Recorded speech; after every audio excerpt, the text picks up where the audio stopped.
I heard this first as a way of speaking to berries, to roots, to the green world that does not belong to us just because our hands can reach it. But lately, I have been thinking about motherhood. Not the beginning, the harvest. The Honorable Harvest says, ask permission. But who gives permission when the child is too young? Who gives permission when the system places a life into your arms and says, here, now be enough, take only what is given? But motherhood takes. It takes sleep. It takes the easy version of marriage. It takes the calm kitchens. It takes the body. It takes the phone ringing in the wrong hour. It takes the old self and folds her away like a wedding dress kept too long in a closet. Some seeds arrive already split. Some roots have known drought before they knew your hand. Some plants do not want the garden. Some grow thorns and then accuse the soil of being sharp. Some cannot bear quiet. You make the house calm. You lower your voice. You keep the stove warm. You walk the dog. You make ordinary dinners. You try to make the world less dangerous. And still, someone enters the room, carrying Mars in her voice, and later says, there was never any peace here. What is the honorable harvest then? Is it the child? Is it the relationship? Is it the proof that love worked? Show me the scale. Show me where to weigh 20 years of trying like a sack of potatoes against last season's crop. There is no control field. Only this one, only this life.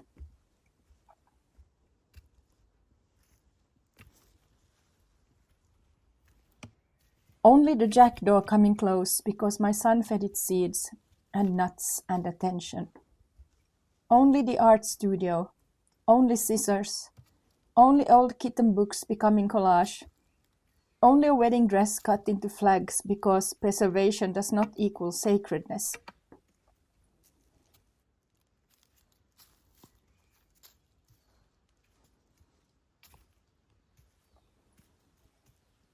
The Honorable Harvest says, never take the first, never take the last. But what if motherhood takes both? The first morning, the last illusion, the first belief that love will be enough, the last belief that every child wants to be saved in the same language you are speaking. What if the harvest is not abundance? What if the harvest is knowledge? What if the harvest is this? A person can long for the harbor and still be unable to dock there.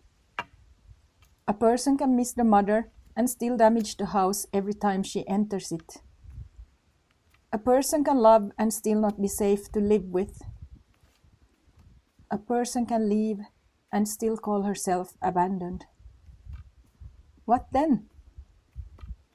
The old mother myth has no room for this. In that myth, the good mother waits forever. She stands by the road with the lantern. She misses every child in the correct way. She says the correct sentence. I miss you every day.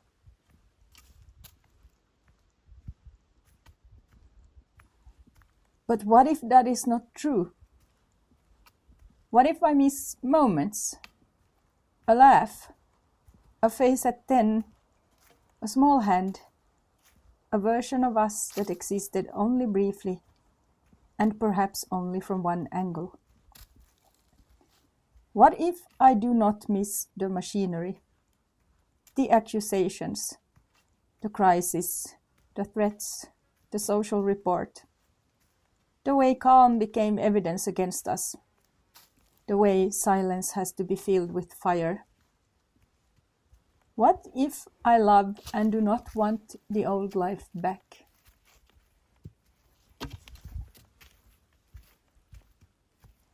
There are rules for the Honorable Harvest.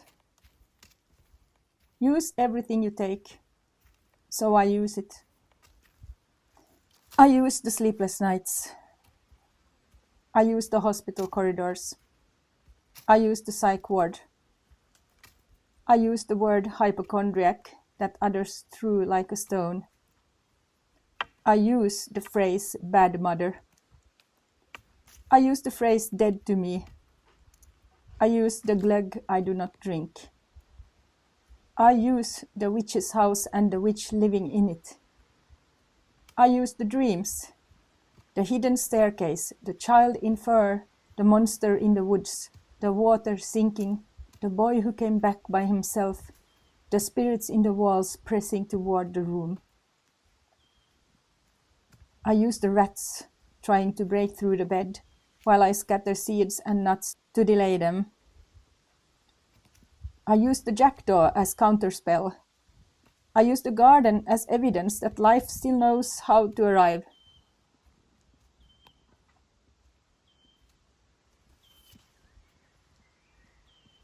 Give something back. That is the rule. So what do I give back? Not pursuit. Not another disappearing act. Not another decade of making my body into a bridge for someone who keeps burning bridges and singing about loneliness. I give back truth without decorating it. The gate remains unlocked. That is not the same as standing on the road. The path remains visible. There is soup on the stove. There is kimchi in the fridge. There is a mother here who no longer agrees to be devoured as proof of love. This too is honorable. To know when the season has ended. To stop harvesting from exhausted soil. To let the field lie fallow without calling it failure. Fallow land does not impress strangers. They see no crop, no performance, no smiling family picture, no tidy reconciliation. But underground, the work begins again. Worms return, roots loosen. The soil goes on working in the dark. A field that rests it is not dead. It is refusing extraction. I think now that motherhood was never ownership. A child is not proof that the gardener was good. A child is a wild thing placed for a time inside the gravity of your life. Some stay, some leave, some return. Some build another life and thrive better outside your fence. Some long for the garden but cannot enter without bringing fire in both hands. And the mother? The mother remains with the land, with the seeds, with the black rabbits on midsummer grass, with the jackdaw watching from the edge of the garden. A field after storm. A body after bells stop ringing. A woman standing in the doorway of her own life and realizing she can hear herself again.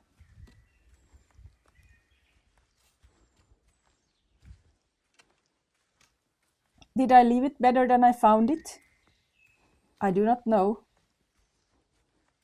There are questions no mother can answer without lying. Did I save them?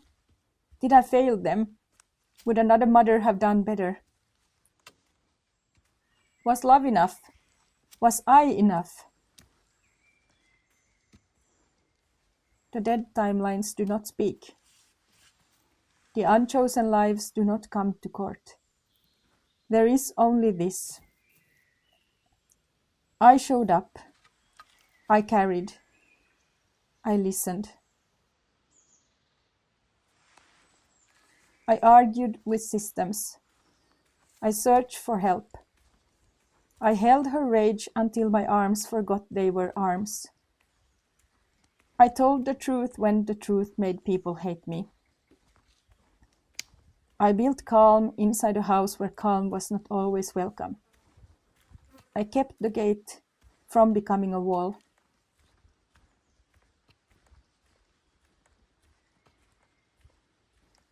And now I am giving something back to the land. My attention, my sleep, my art, my mornings, my body, my voice.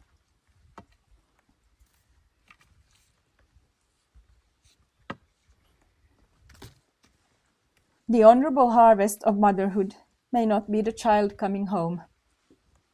It may be the mother coming home to herself. Not the woman from before. There is no before. There is only compost, only transformation. Only the wedding dress cut cleanly under the hand, the old fabric becoming flags. Only the field after harvest, empty, but not barren. Empty enough for the first yellow flower to come back without permission. And when it comes, I will not take it. Not the first, not the last. I will let it stand. I will look at it and know. Some things are not harvested. Some things are witnessed. Some things are left standing because the mother has finally learned the oldest rule. Do not take what must remain wild.